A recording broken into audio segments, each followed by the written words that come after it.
What's up, you guys? It's Jade Flury here with Fox 26 Houston, and we have a very special guest today, Julian Horton, aka Roy from Beauty and Black. Hey. Thanks for having me, for sure. How are you? How does it feel to be in Houston? It feels good. Houston always shows me an amount of great love, and I appreciate it every time I'm here, so it feels good to be back in Houston, for sure. Talk about what you're doing here in the city. We know you pulled up to TSU to talk to some of the students. How was that? It was great. So basically what I wanted to do, especially with the position that I had, is always get back to the community, and I definitely think that starts with going back to your people, which is the HBCUs. So with TSU, I love talking to the actor and theater program, giving them insight, giving them tidbits just to help them in their journey in acting. So that's really why I'm here in Houston and stuff. And, I got friends here too, so it's just like a kill two birds with one stone. Get to see your homies, and at the end of the day, talk to TSU and help people out. Mm-hmm. What advice do you give to those acting students? What path do you tell them to take? This is what I tell people all the time. I give life advice. Mm-hmm. I give acting advice after I give life advice. And what I tell the students is really just to, first of all, be grounded and be the greatest you can be foundationally and fundamentally before we can get into the acting. Mm-hmm. So that means having your head right. That means having your emotions right. That means having your spirit right. Mm-hmm. So I give advice to help them be a better human first before I give into the acting. Mm-hmm. And then when we get into the acting, I tell them technique type of things and tell them things to help them with their craft and tell them that the words are theirs and that they own the words. But at the end of the day, my most prevalent thing I tell people is just human advice. Yeah. Meditation, spiritual advice, and just to be the best you can be to handle this tough business, because the business is very tough at times. I was going to mention that the business is very tough. You may not always get the gig or the opportunity that you want for them. How would you tell them to deal with maybe just rejection? Well, you have to have a great foundation. Your house got to be built on rock, to be honest. And for me, for example, and not to get religious or anything, but my thing is, like, I've always known that God is the greatest thing you can receive in this life. So once you understand that, your spirit and your value is not determined by the tangible, materialistic things that the world conveys to you. Mm-hmm. God's greater than the house you can get, the cars you can get, the parties that you go to. At the end of the day, once you know that you have the greatest thing you can receive in this life, you're able to take rejection. You're able to go through the hardships and not get too down on yourself, because your value doesn't come from those materialistic things. Mm-hmm. It comes from the Most High. So I tell people that because that's how I live my life. I'm 33 years old. I've gone through a lot of ups and downs, a turmoil of events in my life have happened. A lot of good things have happened too. But being that my joy is in God, the Most High, I've been able to stay even keeled and balanced in my life and not get too swayed by all the things that's happening. That's good advice. That's something you can you don't even have to be an actor to take that advice. You don't. Because we live in the most craziest time in the world. We do. The most exposed time in the world. At the end of the day, I think all the things that we're seeing in this life, maybe we weren't supposed to see those things. Mm-hmm. But since we are living in a time where we're exposed to so much, so many things that we're seeing that are crazy and outrageous, that you have to have, like I said, a spiritual foundation to be able to handle that. Yeah. So my job as a believer, my job as a man that has gone through these things is just to convey those things to the people so that they're better suited to handle this world, because it's not easy. Yeah. Especially, we live in the most saturated time in America and the world. Mm-hmm. Everyone has a phone, everyone has social media, and everyone wants to do the same thing. So to break through the cracks is very, very tough. Mm-hmm. So that means there's a finite amount of things and finite amount of opportunities out there for people. Yeah. So that means you're gonna have to wait sometimes. That means it's not gonna be on your timeline of when you expect it. Yeah. How is your energy? How is your mental state when you don't get the things that you want? When people keep saying no. And that's what I want to ingrain into people's heads so that they can be the best they can be when the no's are happening, so they can be the best when the yes happens and be prepared when the yes happens. Yeah, that's good advice. Yeah. And just kind of going back to the TSU thing, I saw a clip of you at their homecoming. What was the energy like out there? Crazy. It was crazy. Out of this world? Out of this world. I mean, you do a show like Beauty and Black, and you know that it has a chance to be big. Mm-hmm. You do. I mean, you have the biggest black mogul, basically maybe of all time in black entertainment, Tyler Perry, doing the show. Mm-hmm. You have the biggest streaming service in the world right now at Netflix. And you have an idea that, this could be big. Mm-hmm. But to see it materialize in real time, to see the real fan reaction, it's astronomical. It is crazy. The energy is crazy. And I'm just glad that I got to play a character that created dialogue that was polarizing, but at the same time, People hate him on the show, but he gets a lot of love in real life because I did my job. So Yeah. I'm grateful for that, for sure. And speaking of Tyler Perry and the filming schedule, I saw 2 weeks of filming. How do you do that? What's the schedule like, and how do you remember your lines? Basically, Tyler Perry, he has mastered the art of efficiency. And he understands that time is money. And he does everything he can to get the most out of every production he does to get the most money he can get out of it, which is a good thing because at the end of the day, he has a lot of ideas and he has a lot of projects. With that, you got to be prepared. So I do everything in my power to be the most prepared I can be. And I tell students, this is another advice I give the students, I walk a lot. I've learned that the practice of walking creates actually the ability to retain information more quickly and more efficiently. So I walk 5 to 6 miles a day when I get a script. Before I do a shoot day, I walk 5 to 6 miles a day to really get it ingrained into my head.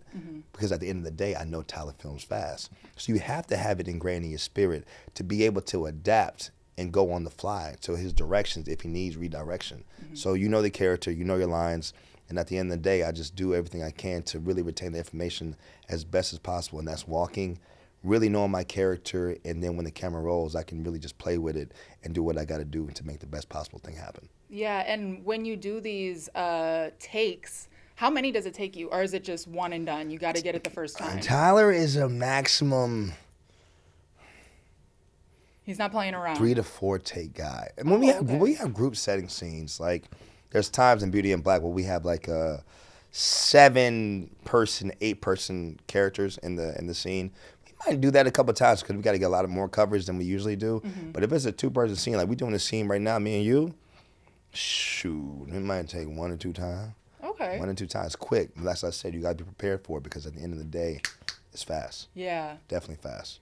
And what does it take for you to embody your inner Roy? I definitely think I can relate to Roy because of the life that I lived. And I think my athletic background definitely helps me to focus and really just hone in on what I got to do. I don't think I have to do a lot to get into character. I think with this character, I wanted to do everything I could to give it a redeemable quality. I wanted everything I could to make it enjoyable for people to watch it. So I knew that I had to bring myself to the character and not the other way around. Yeah. So it doesn't take me a lot to get into it because I'm bringing myself to the character.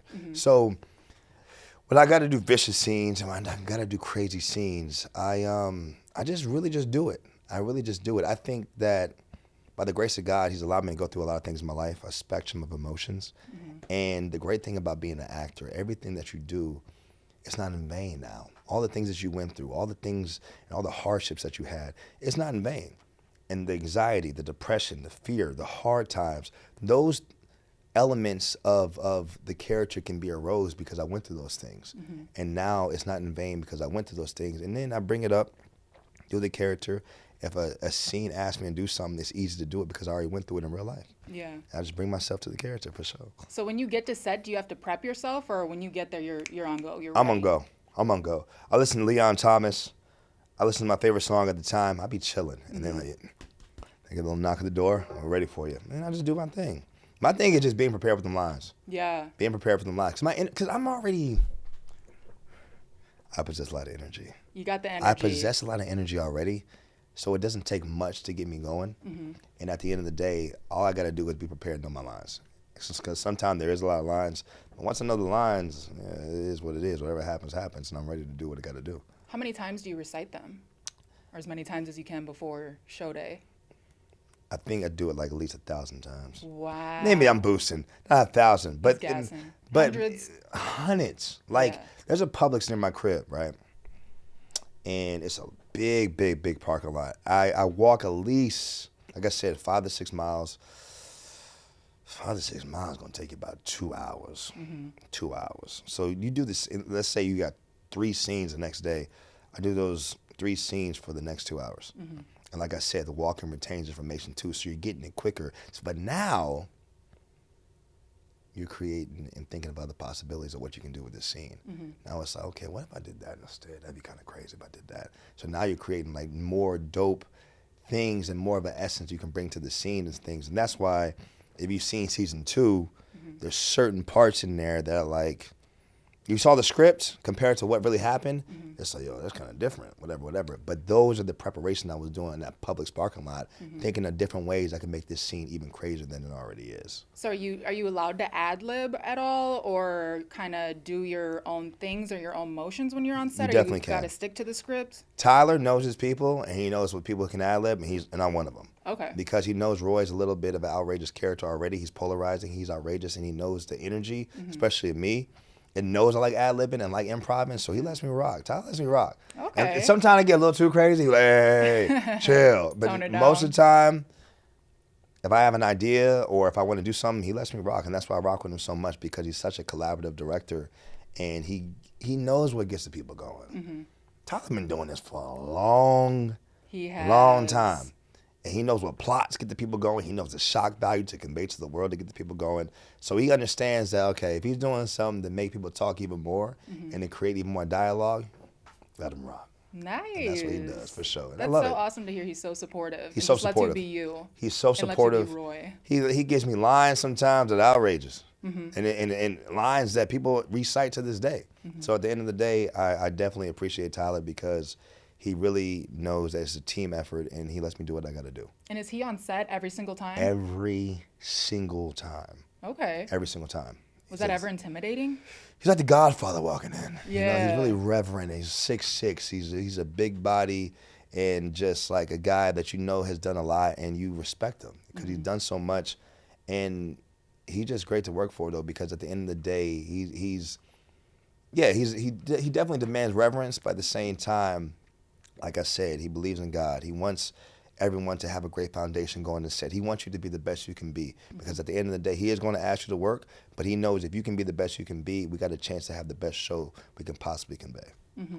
And for you, would you rather be a movie star like Michael B. Jordan in Creed, or a TV star like Ghost in Power? See, that's a good question. you had to Let me pick one think or the about it. other. Let me think about it. Yeah, Let me get my seat.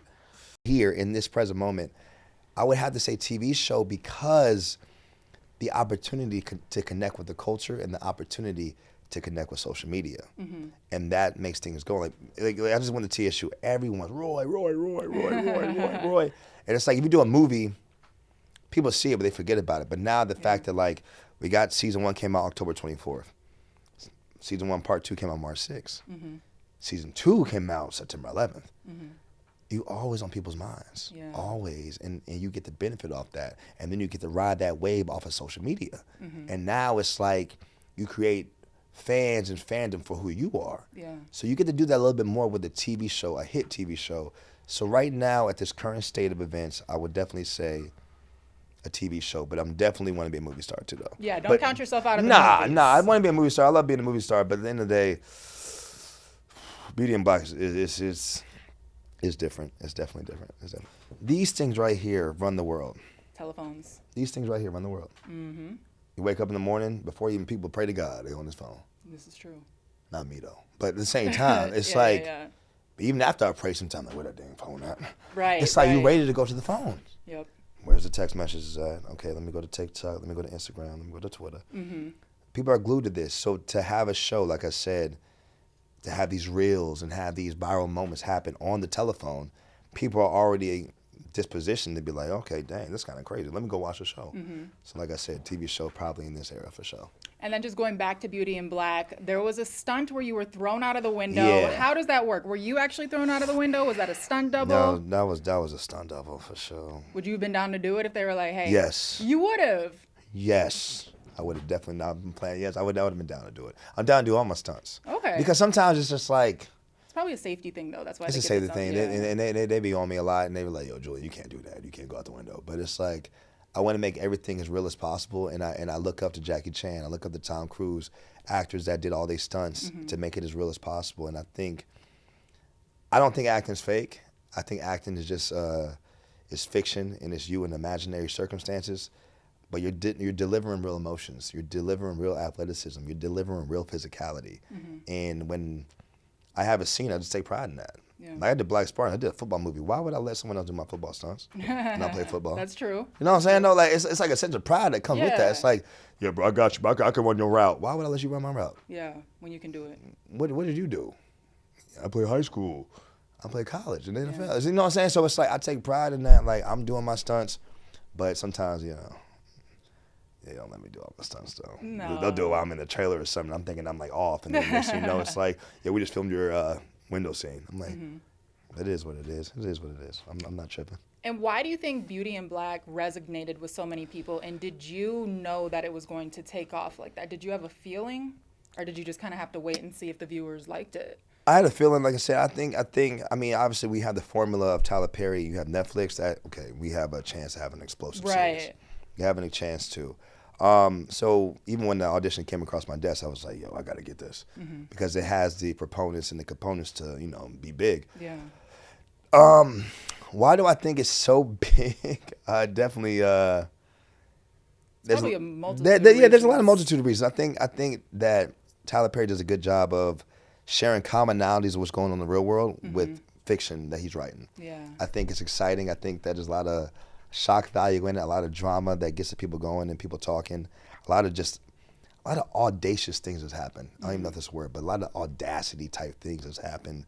And I think just the energy of certain characters just create just fun things to talk about. I think me and Crystal Stewart, who plays Mallory, I think are just alchemy and the chemistry that we share on screen is fun and its relatability. And I think there's a lot of relatable components and characters that are in the show that share commonalities with the real people that are going through real life. And then, it's a Black show. It's seen in a different circumstance than what we used to seeing. We got a rich Black family. Yeah. Like, because usually we see spoiled rich kids usually be white people, I'm being honest. So for me to be a Black spoiled rich kid, it's like you get to see different sides of the culture that you usually don't get to see in other shows. So I think it has a lot of elements that make it really, really poppin' and has a lot of components that really share with the people. It's the Tyler Perry formula, being on Netflix, the script, the characters, just the whole formula. It's everything. It's everything. And it has strip club. It has LGBTQ in it. It has relationship in it. It has business in it. It has rich people in it. So it's like, it's so much stuff that correlates with what's going on in real life. Like I said, it makes people want to watch it. And it's on Netflix, and it's a Black show. Yeah. And people want things that they see themselves in. So all those, variables play a factor of why it's so popular. And what actors do you look up to for inspiration, and what characteristics do you take from them when you do your own art? I look at, Denzel Washington's my dog. I think, that's such a generic answer, but I definitely take a lot of his mannerisms. Not take a lot of his mannerisms, but definitely his energy I resonate with a lot because he reminds me of my father, because they both up north guys that have so much grit to their energy. And I have a lot of energy. And just to see the way they are, I like people that are charismatic and play the characters boldly and big. Yeah. You got a lot of characters that are really subtle, but I like characters that play it big because I'm a fiery guy. So Denzel Washington, Matthew McConaughey, Leonardo DiCaprio, Will Smith, Jamie Foxx, you could probably go on. J.K. Simmons. These are the type of guys that just got so much grit and energy in their performances, and I think that's who I am as a person, and their performances always have resonated with me. I think if you look at some scenes that I've done on Beauty in Black, and you see some scenes like from Training Day. Like I watched Training Day at least like 30 times before I did this show. Because I love Alonzo. Even in my new music video, we're working for a guy named Alonzo. Because that's one of my favorite characters of all time. I think that character is my favorite character, actually. Denzel's Alonzo, favorite character of all time. And I think I just pulled a lot from him of just being that like villain. Like this guy is really an a-hole. But at the same time, maybe it'd be cool to kick it with him.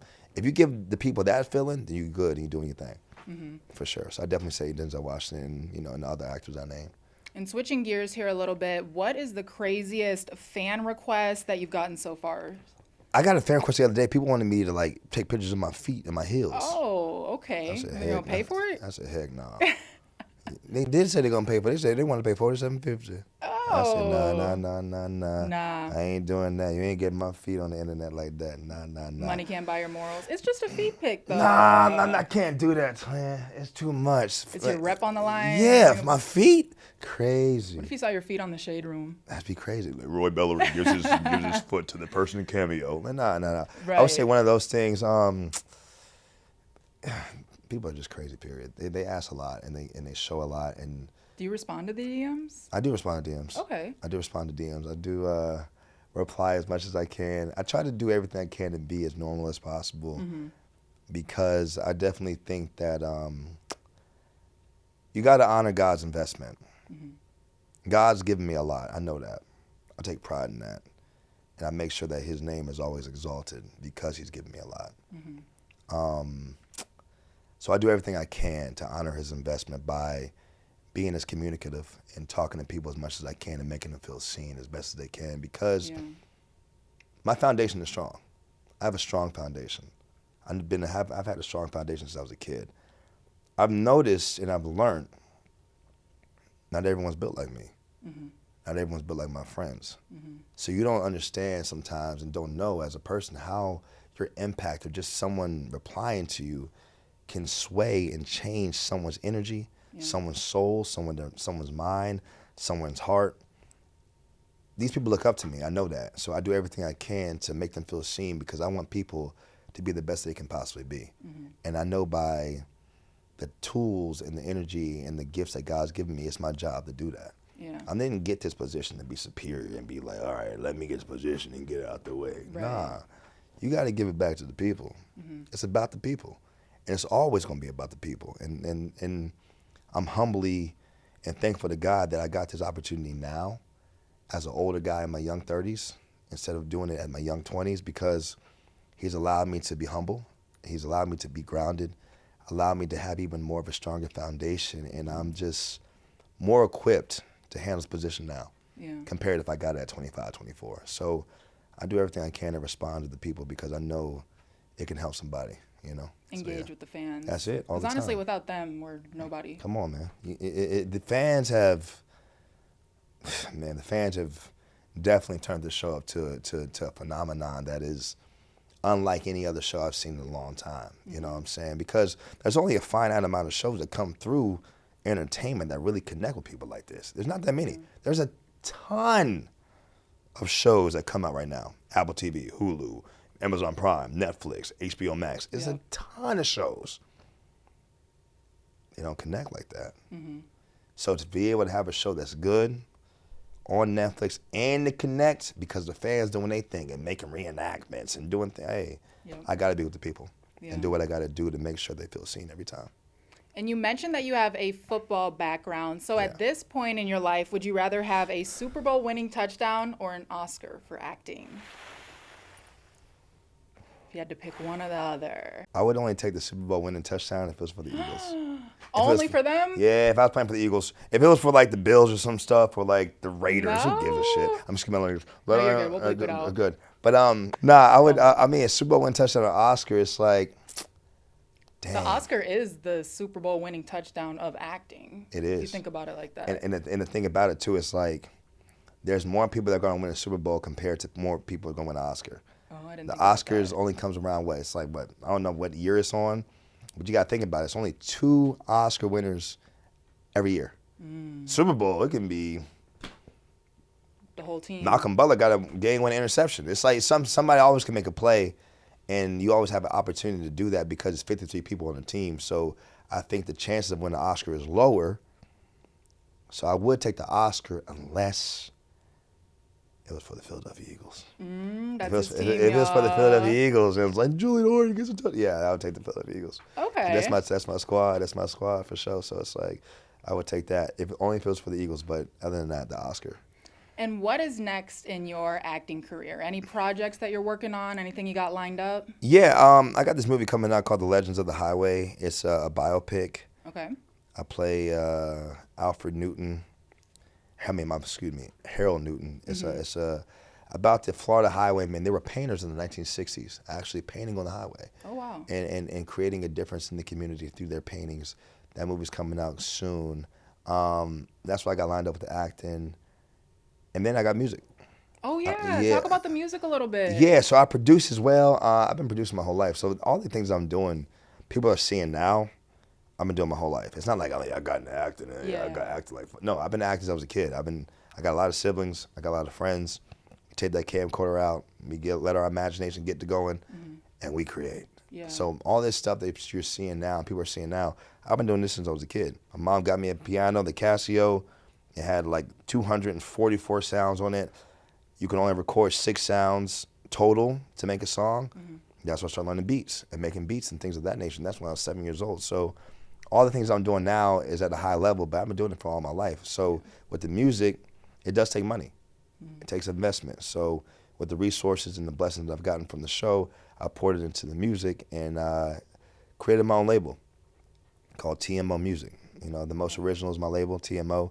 TMO Music is a branch of TMO, and I got artists that I work with. Got a song called Go Ahead Bust It with Erica Banks. It's our first single. I was going to say Houston rapper, yeah, Erica Houston Banks. rapper. Yeah, it's our first single off our joint album called Just for Fun. We just did an incredible video to it. I executive produced it, creative directed it, acted in it, produced the beat, wrote it.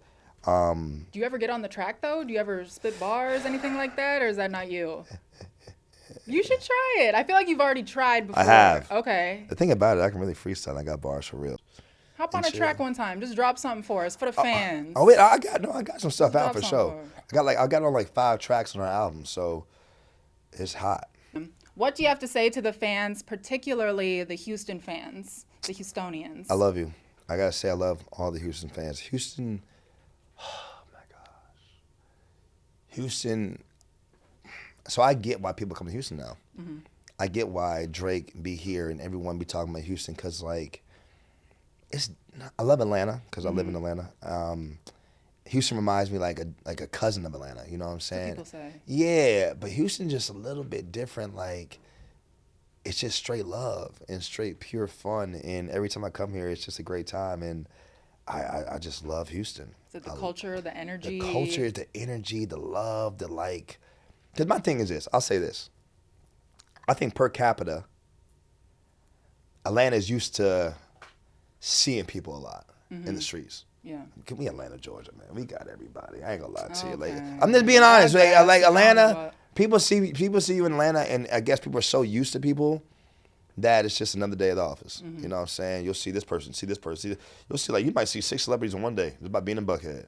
I think Houston, since it's like not as many per capita, it's like there's a little bit more love to give and stuff because it's a little bit more new and not as frequent as Atlanta. Like you see Atlanta, it's like you go to MCK on a Sunday, you're going to see 7 rappers, 5 actors, 3 producers, all in one setting, all sitting down just breaking bread. Wow. So you get used to that and you do that a lot. It's like, oh, I'm used to seeing him. Yeah. I'm used to seeing that person. I'm used to seeing that person. I think with Houston, it's more just a little bit, from what I've seen, a little bit more just rare, a little bit. And they got a lot of people that come from Houston. I'm not saying they haven't, but it's like a lot of people live in Atlanta. A lot of celebs live in Atlanta. So I think it's just a little bit more love shown in Houston because they don't see it as much, and you feel that when you come here. You feel the energy. You feel just like the newness of it, and I really appreciate that, and I really have a good time every time I come here. And I guess last question, was season 2 the end, the wrap, or is there any chance of a season 3 dropping? Shit, it better be a season 3. The way I'm spending my money. And shit, it better be a season 4, a season 5, and season 6. Keep going. I hope so. I hope I end this show at like 37. Oh wow. Now I hope, but in all honesty, I really. She's oh wow no. So I really hope that it at least like 5, 6 seasons for sure. Because Netflix usually does 5 seasons, and I think just with the popularity of the show, I think with the traction of the show, what Netflix has done for the actors of the show, I mean, they gave me our own icon. What advice would you give to the actors and actresses, the aspiring ones? Where do they even start? Acting class. At a young age, or can you start at any age? If you're going to be an actor, you got to be really, really serious about the business and not being a comparison sport. At the end of the day, I think people can get caught up in being comparative to other people because we live in the most, like I said, the most advanced time in the world, the most exposed time. People who have a lot of followers, people who have a lot of traction might get parts over you because of the numbers. But you can't focus on that. You got to get focused on being better at your craft. You got to do everything you can to get into acting class. You got to do the proper things, as in like getting an 8x10 headshot done, getting all your things done to Actors Access and backstage, making sure all your materials are correct. You got to get into being an extra, being in the background, seeing how sets work. You got to get the stuff that is the foundational things first before you can move on to the bigger stuff. So at the end of the day, I would just say focus on the foundation. Like I always come down to the foundation because that's what I did. I didn't try to supersede and jump steps and be like, yeah, I want to be like famous and stuff. No, I was like, you know what? When I went to acting class, I knew I could act. Yeah. I've been a character my whole life. I've done this for a long time. I didn't go straight to advanced class, so I want to do the beginning. I want to learn from the ground up. I don't want to be like, yeah, I think I could do this. No, I want to learn from the beginning. So you got to have a humble approach to that, and I definitely would say just keep on working on the foundation, keep on studying the greats, keep on watching great work, and like I say, be a great human first before you be a great actor. You got to be a great human first before you can jump into the craft like that. Because like I said, this is a business, meaning that there's a finite amount of opportunities available, especially after the strike. That means that's not that many people hiring right now. So you got to understand that before you jump into this. Because a lot of people think, well, if you can do it, I can do it. And that might be true. But at the same time, how is your spirit and your emotion going to be when they do say no? Because this is a no business. At the end of the day, you're going to hear a lot more no's than you hear yeses. So how is your spirit when you're hearing them no's? And that's why I always tell people, God is the greatest thing you can receive in this life. As long as you know that, you're going to have joy going through the journey. So have a strong foundation, get better at the craft, keep God first, keep getting better, and keep putting the work in. That's what I would say. Well, you guys heard it here on Fox Local. Julian Horton, Beauty in Black. You can catch his show on Netflix, and you can catch this interview on Fox Local. Thank you again. Thank you.